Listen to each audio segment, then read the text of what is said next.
A paz do Senhor, meus irmãos, que maravilha!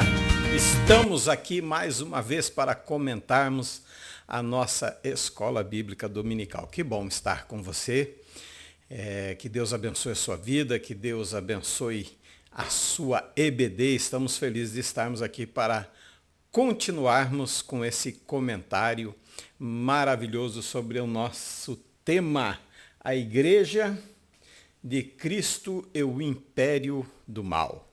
Como viver neste mundo dominado pelo espírito da Babilônia. Nessa oportunidade nós vamos estar com a aula de número 3, que será dia 16 de julho, o perigo do ensino progressista. Quem vos fala é o pastor Rivanildo de Faria. Vamos orar? Feche seus olhos, põe a mão no seu coração, ore junto comigo. Querido e amado Deus, Pai eterno, mais uma vez, Senhor, na Tua presença, estamos aqui, Senhor, para compartilharmos da Tua palavra, Senhor, com os nossos professores da IBD, Senhor, os nossos alunos, aqueles que estiverem assistindo. Senhor, abençoa cada um, Deus, dá-lhe paz no coração, segurança, saúde, Senhor. Assim nós oramos por todos, em nome de Jesus. Nossa aula hoje eu vou trazer um subsídio sobre o perigo do ensino progressista. Nosso texto áureo está em 2 Timóteo, capítulo 3, versículo 1. Sabe, porém, isto, que nos últimos dias sobrevirão tempos trabalhosos. Em algumas traduções, tempos difíceis, né? Vamos ver como é que está. Eu gosto muito da versão King James atualizada. Eu uso ela bastante e gosto da tradução. Ela traz, às vezes, um linguajar diferente. Vamos ver como é que está na minha tradução aqui, se está igual. 2 Timóteo capítulo 3, versículo 1 diz, sabe, entretanto, disto, nos últimos dias sobrevirão tempos terríveis. A minha tradução traz como tempos terríveis. Verdade prática tem o seguinte: os ensinos progressistas buscam destruir a fé cristã por dentro e afastar as pessoas do verdadeiro cristianismo bíblico, tornando-as meras meliantes de causas sociais. Não que nós não nos importamos com as causas sociais, de maneira nenhuma. Nós nos importamos sim, nós somos preocupados. A nossa Igreja Assembleia de Deus em Foz do Iguaçu é preocupada sim com as causas sociais. Se nós formos olhar as falhas, existem muitas que estamos procurando corrigir. Mas há sim uma preocupação e grande pelas causas sociais. Nem tudo na vida é perfeito. A Assembleia de Deus não é perfeita. E se você encontrar uma igreja perfeita, não vá para lá. Você vai estragar a igreja perfeita, tá? Maravilha? Vamos para a nossa aula? O texto áureo diz, introdução, o perigo do ensino progressista. Prezado professor e professora. Nesta lição, veremos a tentativa, dos ensinos progressistas de descaracterizar a autoridade da palavra de Deus. Então, a intenção desse ensino é descaracterizar não só a palavra, mas a fé cristã em si, juntamente desacreditando a Bíblia Sagrada. E diga-se de passagem, tá? Muitos, e você vai ver pelo estudo, dentro, às vezes, do âmbito evangélico, não se consideram progressistas, porém são progressistas. Tá? E mais uma coisa, nós vamos falar, a palavra-chave, nós vamos falar um pouquinho mais sobre essa palavra progressista. O apóstolo Paulo destaca que nos últimos dias seriam tempos trabalhosos. Algumas traduções traz esse termo, uns tempos difíceis, terríveis e trabalhosos. Esse é o tempo que nós estamos enfrentando. A substancialidade. Nossa, é difícil, né? Vamos falar de novo? A substancialidade da fé daria lugar a uma mentalidade relativista, em que as relações teriam como base o egoísmo, a busca desenfreada pelos prazeres. Principalmente, nós vamos ter uma lição sobre isso, a exposição do... Deixa eu ver aqui certinho. Nós vamos ter uma lição quando a criatura vale mais do que o Criador, que é a próxima lição. Então, uma busca desenfreada por prazeres, inclusive me colocando como uma peça principal, o antropoformismo, né, que é o homem como centro das atenções. Palavra-chave, claro, não poderia ser outra, progressismo. Olhe bem, o progressismo teológico, do qual nós vamos tratar, é diferente do progressismo político. A linha de raciocínio de progredir, de ir para frente, é a mesma, mas os assuntos são totalmente diferentes. Então, não confunda, tá, a política progressista com o progressismo teológico, o ensino progressista teológico dentro das igrejas. É diferente, são assuntos diferentes. O progressismo refere-se a um conjunto de doutrinas filosóficas, sociais e econômicas, mas isso tratando-se do progressismo político e o teológico também. Mas, nesse caso, nós estamos nos referindo ao progressismo teológico. Olha a diferença, baseado na ideia de que o progresso é entendido como avanço científico, tecnológico, econômico e comunitário. Isso nós estamos definindo a palavra, tá? Dentro da teologia, que é o que nós vamos aprender, nós vamos ver a diferença.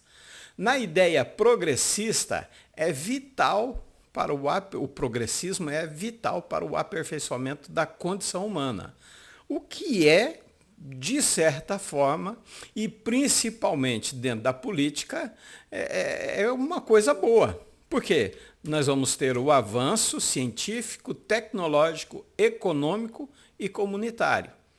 Mas isso baseando-se na palavra progressismo. Se nós formos definir e o que a aula pede, progressismo teológico, é uma visão reduzida da Bíblia. Você viu que já não tange mais ao assunto político, e sim à fé. Destaque aos sentimentos em detrimento da verdade. Reinterpretação de doutrinas fundamentais e mais dois itens ainda que ele traz junto com ele, que é redefinição de expressões históricas e mudança, redenção do pecador para justiça social. Inclusive, né, na lição sobre o pecado, que foi a lição passada, nós falamos sobre o pecado.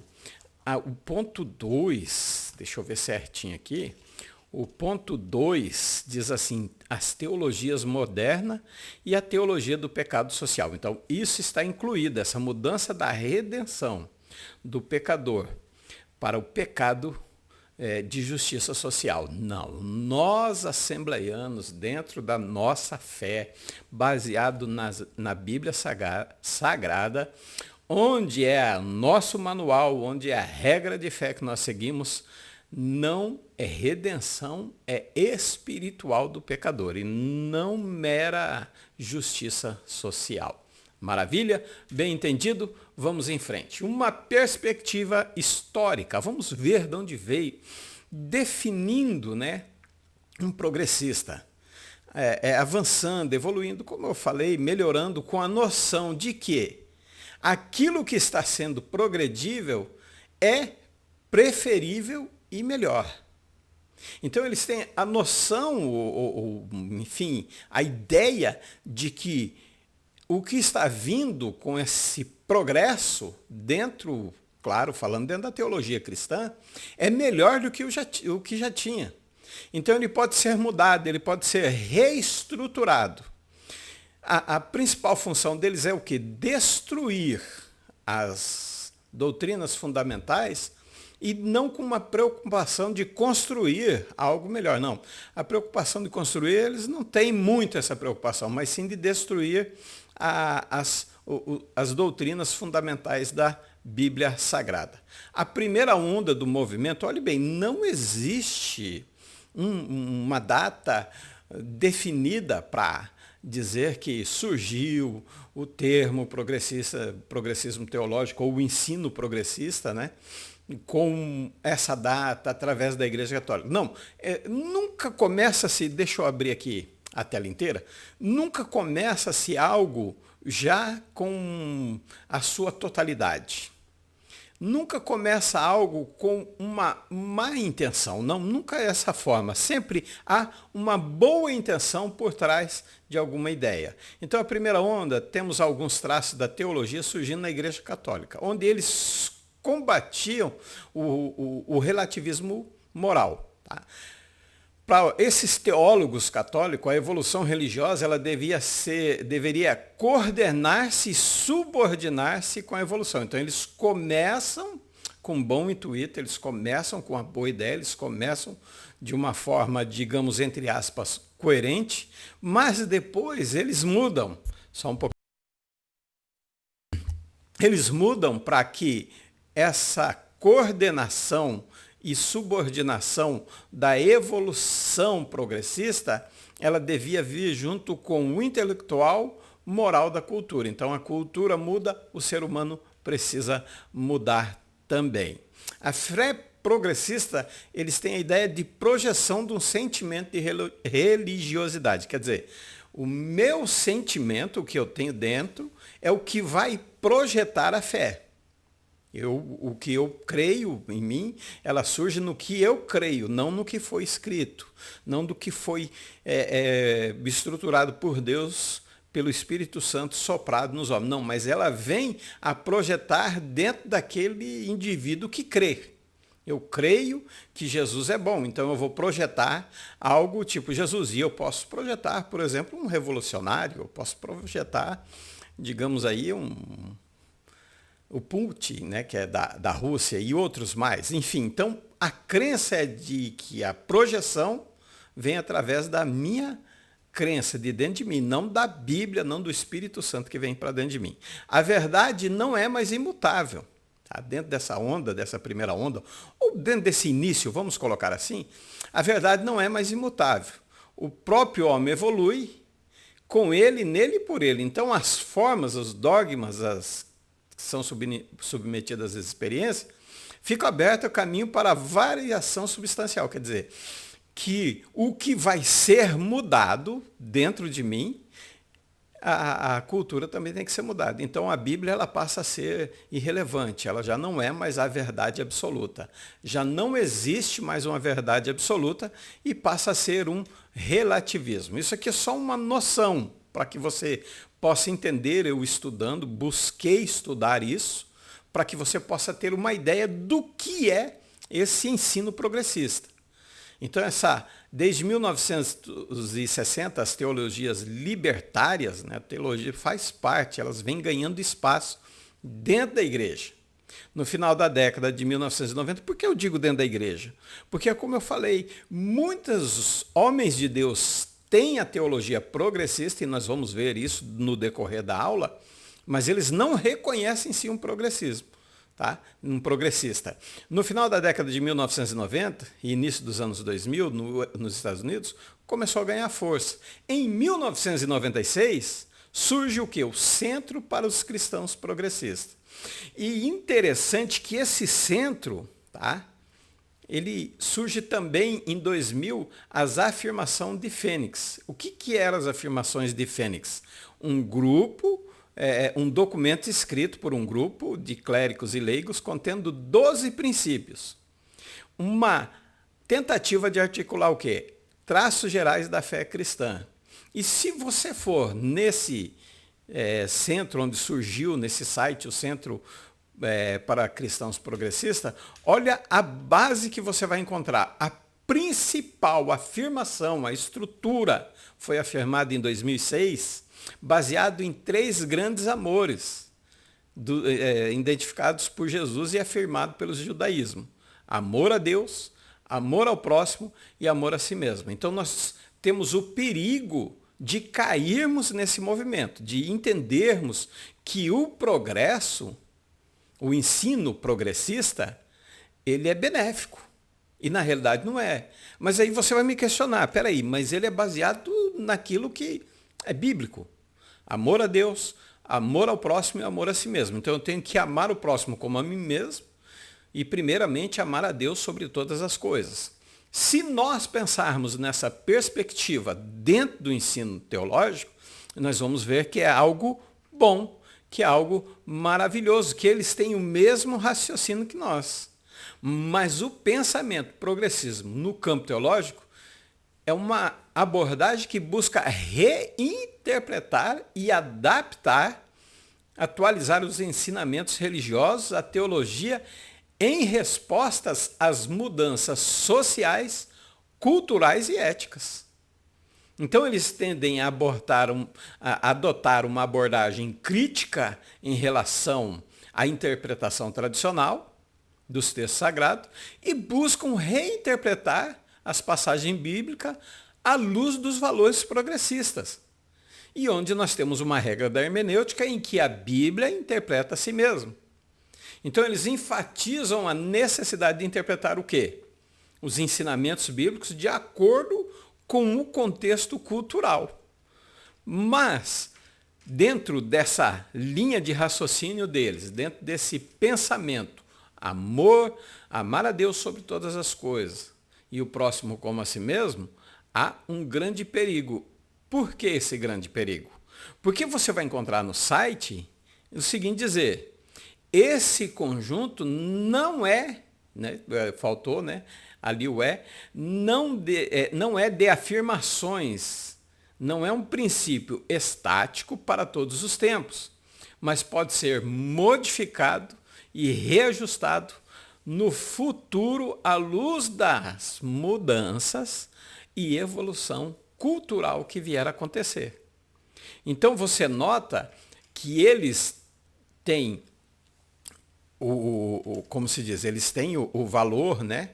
Eles defendem o valor de amor a Deus, eles defendem os três amores, amor a Deus, amor ao próximo e a si mesmo, mas que eles dizem que essas afirmações não são um princípio estático, quer dizer, elas não são para sempre, elas não são duradouras, elas não são eternas, como nós temos a nossa crença na Bíblia Sagrada. 1 Timóteo, capítulo 3, versículo 16. Aí deixa eu fazer uma perguntinha para você, tá? Toda a escritura, né? 2 Timóteo, desculpa, olha o erro. 2 Timóteo 3:16, ele diz assim, toda a escritura, e eu vou perguntar, toda a escritura é inspirada divinamente por Deus ou toda a escritura divinamente é inspirada por Deus? Claro que é a segunda, né? Então, na minha tradução diz, toda a escritura divinamente inspirada é proveitosa. E eles dizem que não é um princípio estático, quer dizer, não é um princípio que se mantém, não é um princípio que nós defendemos. É algo que amanhã ou depois eu posso chegar e dizer, não, eu vou mudar esse princípio, eu vou dizer que a escritura hoje não é mais da voz de Deus, nós vamos ver isso. Então mudam os princípios nos quais nós cremos. Influências filosóficas, segundo ponto. Desconstrucionismo. A minha esposa, ela disse que eu falei algumas palavras difíceis, e essa aqui está pior ainda, essa aula, né? Qual que é a influências filosóficas dele, né? A influência filosófica.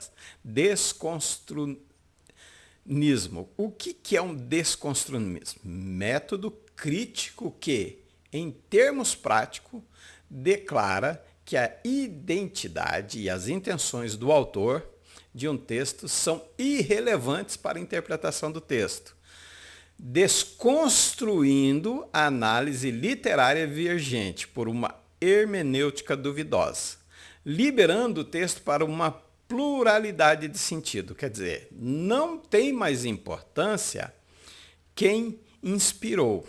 O importante é quem escreveu, o que ele quis dizer com aquilo, o que ele quis falar. Então, não há importância mais, né, no que ele quer, no que foi dito para nós através do Espírito Santo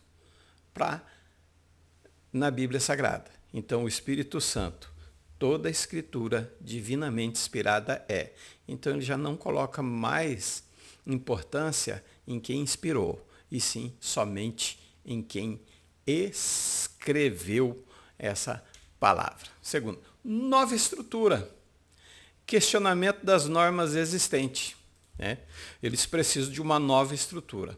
A desconstrução sexual da heteronormatividade e identidades de gêneros fixada como princípio. Então, eles vêm desconstruir, quer dizer, eles têm uma nova estrutura, eles não têm como o heterossexual único, né, modelo, eles vêm desconstruir a masculinidade, a feminilidade, enfim, eles vêm apoiando essa ideia. Isso eu estou falando dentro de uma teologia evangélica, para dentro da igreja, para os alunos da escola bíblica dominical.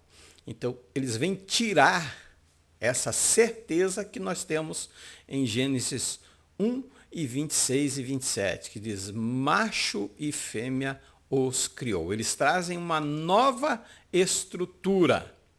Marxismo é utilizado como base da análise social e como um programa para mudar a sociedade. Aí nós voltamos, eles criticam o capitalismo e pregam o favorecimento do socialismo. Aí nós voltamos na lição onde eles dizem que o pecado não é somente restaurar o homem espiritual, mas o pecado é algo social, é tido como as injustiças sociais presentes dentro do Estado. Defende a ideia de que o pecado é algo que se constrói por meio das estruturas opressoras, tais como a pobreza, injustiça e desigualdade, o que não é uma verdade. Pregam o socialismo, buscam, né, o favorecimento do socialismo, mas mesmo assim não conseguem uma distribuição de igualdades. Relativismo vai além, né, os princípios da teologia progressista. Vai além da inerrância bíblica de credos ou dogmas, quer dizer, valoriza a busca pela verdade, mesmo crendo que não vai achá-la. Por quê?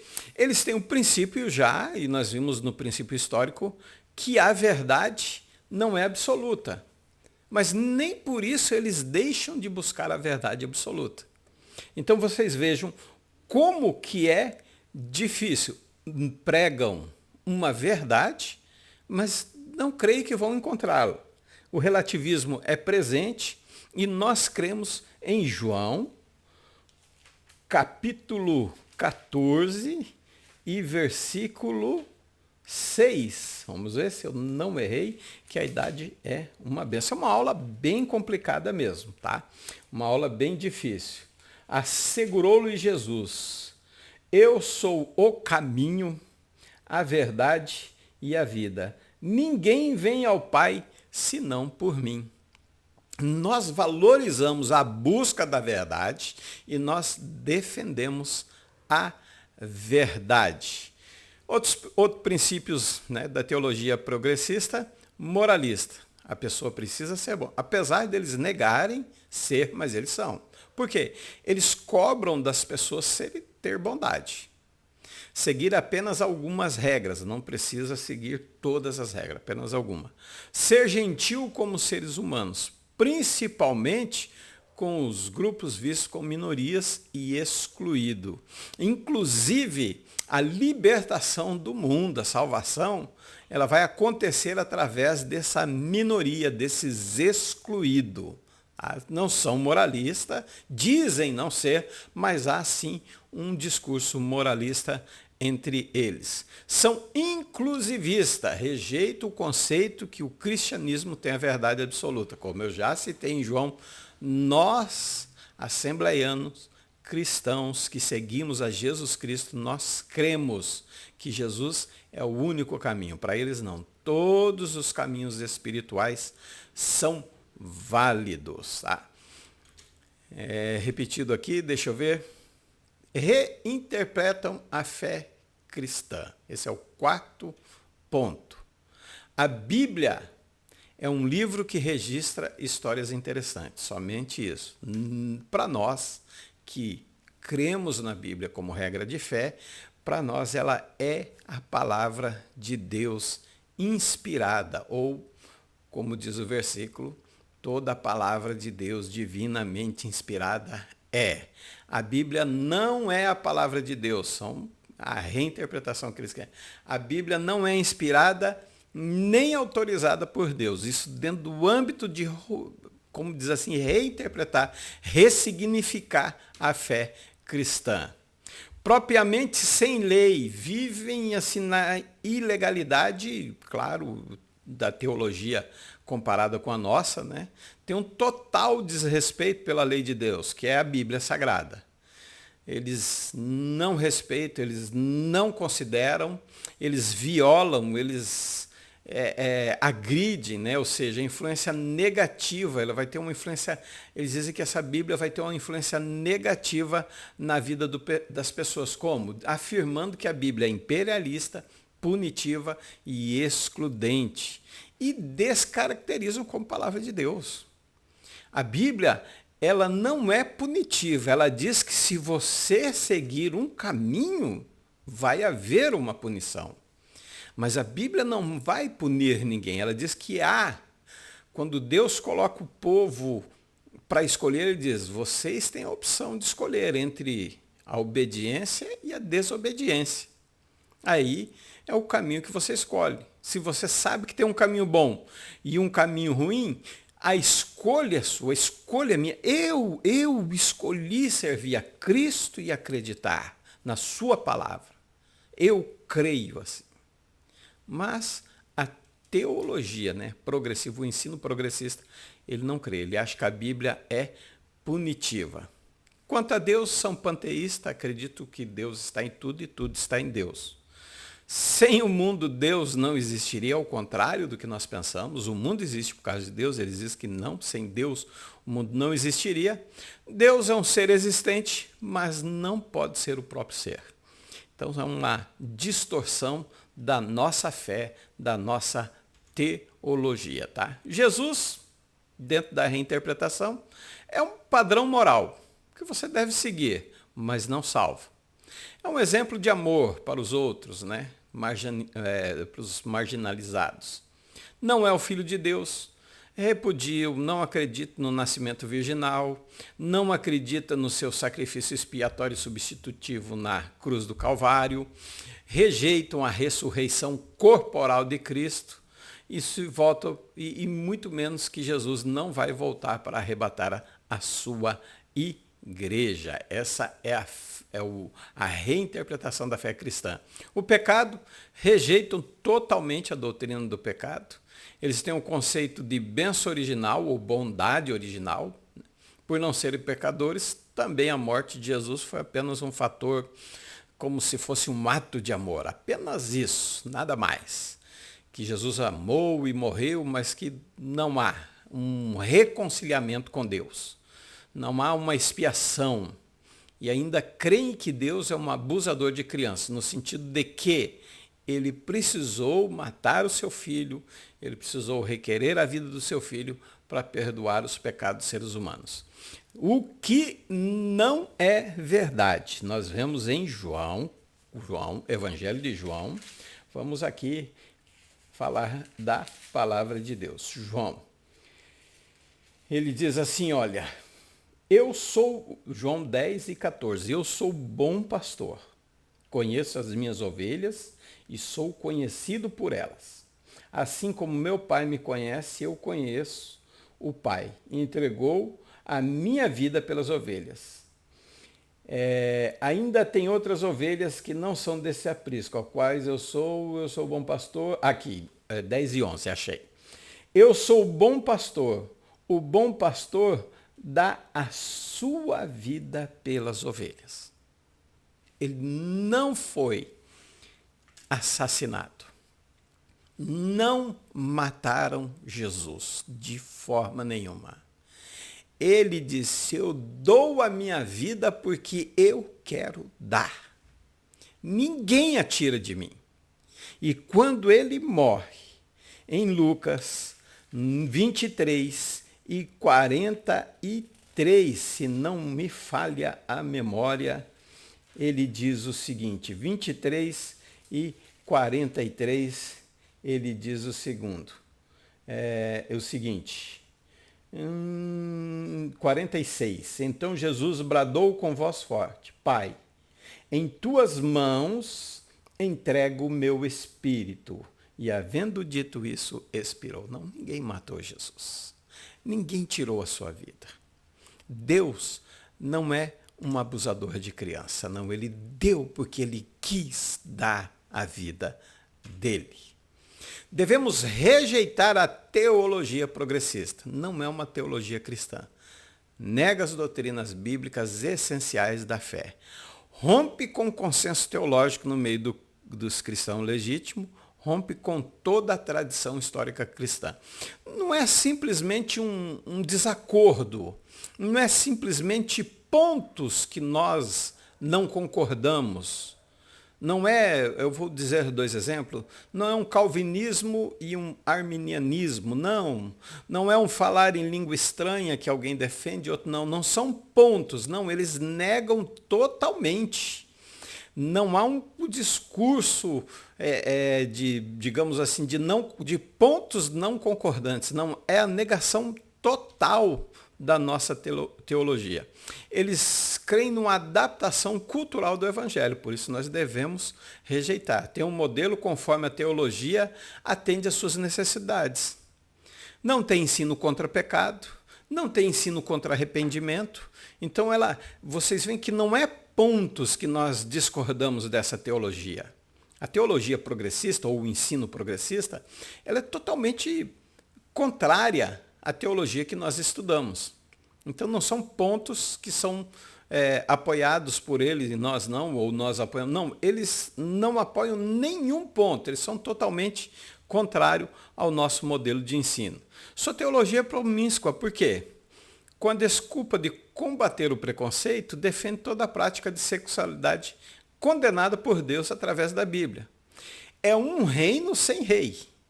É a bênção sem a submissão do governo. Eu quero o favor, mas não quero o compromisso. Eu quero a bênção, mas jamais me envolver com o reino mesmo de Deus. Cristo não salva. Jesus é só um exemplo de moral, um exemplo moral. A cruz, um ato de amor. Não há nenhuma solução para os pecados. Então vocês veem que é totalmente contrário àquilo que nós aprendemos na Bíblia Sagrada. E a Bíblia é clara. E vou enfatizar, humilhai-vos debaixo, 1 Pedro, capítulo 5, verso 6. Humilhai-vos debaixo da potente mão de Deus. Então a Bíblia pede a nossa humilhação, não para me humilhar o semelhante, de forma nenhuma. Ela pede a minha humilhação, ela pede a sua, mas que você faça essa humilhação. Ela não pede para nós humilharmos os outros, de forma nenhuma. Teologicamente intolerante, não importa o discurso, por mais bíblico que seja, o discurso é de ódio. Não concorda com os nossos pontos, nós não concordamos, mas você vê que eu apresentei aqui os pontos deles que não concordamos, não aceitamos, devemos rejeitar, mas eu não tenho um discurso de ódio. Eu não tenho que dizer que não, vamos... Não, de forma nenhuma. Não há um discurso de ódio na minha aula. Há o quê? Um esclarecimento que a teologia progressista, ou o ensino progressista, ele não casa, ele não concorda, não tem as mesmas... Não há um ponto em que nós chegamos, dizemos, não, nesse ponto nós concordamos. Não, não são pontos. Toda teologia progressista é contrária à teologia que nós aprendemos através da Bíblia Sagrada. Conclusão, as Escrituras advertem que a conduta humana dos últimos dias é de repulsiva descaracterização da fé. A heresia progressista critica as Escrituras, promove o enfraquecimento da ortodoxia, quer dizer, a crença verdadeira, instiga a frouxidão moral, você pode viver do jeito que você quer, afasta as pessoas do verdadeiro cristianismo. Que você concorde com a teologia progressista, tudo bem, mas não queira afastar o meu sentimento. Tá? Eu estou colocando as duas, teologia que nós cremos e a teologia progressista. Infelizmente, temos que ter muito cuidado, porque a frouxidão moral, ela entra dentro da nossa igreja, assim, se não vigiarmos. Marcos 13:33 diz que nós devemos olhar, orar, vigiar para depois orar. Contudo, a postura da igreja não deve ser de inércia, quer dizer, não devemos estar parados, mas de resistência à iniquidade. A defesa da fé ocorre quando os valores imutáveis e atemporais da Bíblia são exercitados pelo poder de Deus na vida diária do crente. Então, aqui eu quero dar uma ênfase. Não é só eu dizer o que é errado. A minha vida, ela tem que ser pautada no que é certo. Porque é muito fácil, e eu quero que você preste atenção, é muito fácil eu vir aqui e dizer o que está errado. É muito fácil eu dizer para você, olhe bem, me entenda. É muito fácil eu dizer, se você não mudar de vida, você vai ter o juízo de Deus contra você. Mas eu preciso reconhecer primeiro. Lembra na outra aula, se você não assistiu, assista a primeira e a segunda aula, eu falo, Deus vai trabalhar primeiro em mim, para depois trabalhar através de mim. Então nós temos que ter muito cuidado com isso. A defesa da fé ocorre quando valores imutáveis e atemporais da Bíblia são exercitados pelo poder de Deus na vida diária do cristão. Então tem que ser diário. Contudo, a postura da igreja não deve ser de inércia. Tá? Não deve ser de inércia. Mas, olhe bem, eu sou pastor da Assembleia de Deus. 1 Pedro, capítulo 5, versículo 3, diz que eu devo servir de exemplo. Mas eu sei que tudo é jogado para cima dos pastores. E eu diria que 1 Pedro, capítulo 5 e 3, deveria servir para todos os crentes. Porque Mateus, capítulo 5, versículo 13 e 14, diz que vós sois a luz do mundo e o sal da terra. Então, sem luz não há vida. Sem luz não há fotossíntese. Sem fotossíntese não há oxigênio. Sem oxigênio não há vida. Mas eu preciso ser luz. Eu preciso primeiro olhar para mim. Eu preciso ver o meu comportamento. Para depois nós apresentarmos aquilo que realmente estamos vivendo. Vamos orar? Que Deus abençoe você. Comente, compartilhe, divulgue, pergunte. Nós estamos aqui para aprendermos junto. Feche seus olhos, eu quero orar por você. Querido e amado Deus, mais uma vez, Senhor, na Tua presença, estamos aqui, Senhor, encerrando esta aula. E eu oro, Senhor, para que abra os meus olhos, a minha mente, para que o Senhor ilumine a minha vida. Que o Senhor trabalhe em mim primeiro, Senhor, para depois através de mim. Para que nós possamos pregar a verdade e sermos verdadeiros. Para que nós possamos mostrar o caminho, a verdade e a vida, que chama-se Jesus Cristo. Para que essa verdade não venha morrer, mas ela venha me fazer viver, e viver em abundância. Senhor, eu oro em favor das pessoas que estão assistindo, Senhor. Guarda, livra do mal, do perigo, da saúde, restaura, cura, Senhor. É a oração que nós fazemos em nome do Senhor Jesus. Obrigado pela sua presença. Deus abençoe a sua vida. Até a próxima aula, se assim o Eterno nos permitir. Fiquem todos na paz do Senhor.